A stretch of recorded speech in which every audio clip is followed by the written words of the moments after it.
Shalom, I hope that you are well. I want to express appreciation to Giselle and John Wine for dedicating the Drasha on Vayishlach in honor of the yahrzeit of John's mother, Zelda Bat Yitzchak Zal. May our learning together, as well as John and Giselle's good deeds, be a merit for John's mother's neshama, and may her memory always be for a blessing. The month of December is the busiest time of year for the Postal Service and other shipping companies because of the heavy emphasis on gift giving this time of year. With Black Friday and Cyber Monday, many have already been shopping heavily to find bargains and purchase gifts they want to distribute on Hanukkah. And after Black Friday and Cyber Monday, not sure how many people had anything left for Giving Tuesday. Maybe we need to put Giving Tuesday prior to Black Friday because life is all about timing. In any case, I think our Parsha provides a timely perspective on the way we relate to our possessions and how we spend our money. Vayivater Yaakov levado, Yaakov finds himself alone in the middle of the night and becomes embroiled in a wrestling match with a mysterious man. Rashi explains that Yaakov was left alone because shachach pachem ketanim. He had forgotten a few small containers and he returned home to retrieve them. And you derive from here, say the rabbis, that for righteous people, their hard-earned money is more precious to them than their own bodies because Yaakov was willing to endanger himself for the small jugs. Contrast this frugal behavior of Yaakov with his actions at the beginning of the Parsha. In an effort to make peace with his brother Esav after 34 years apart, Yaakov sends Esav a massive gift package of hundreds of animals. And the question is, how can Yaakov be both extremely frugal with the jugs and a generous giver to Esav with the gift of animals? Aren't these conflicting traits?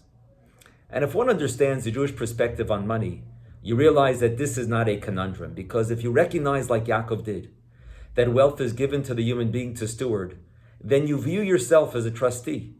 And with that understanding, you will be miserly when it comes to wasting money, which is why Yaakov returns for the jugs, and you will be generous in giving when the opportunity arises to put it to a good use. So Yaakov's frugality and generosity are complementary.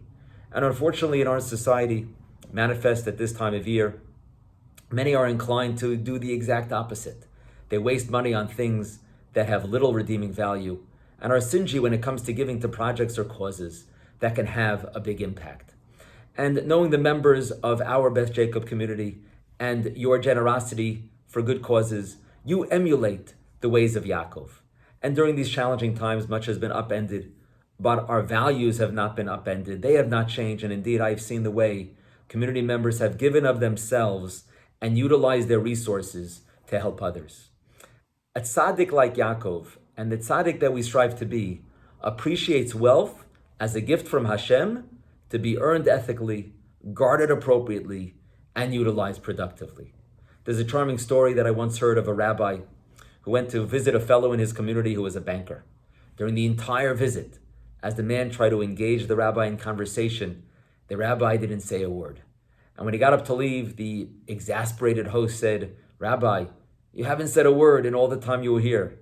Why did you actually come to visit?" And the rabbi said, "To fulfill a mitzvah." "What mitzvah?"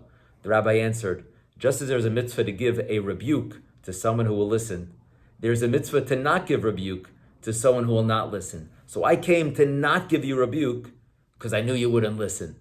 And the banker's curiosity was piqued, and he said to the rabbi, "Come on, Rabbi, after all this, of course, I'll listen. You can't just come here, tease me, and leave me guessing.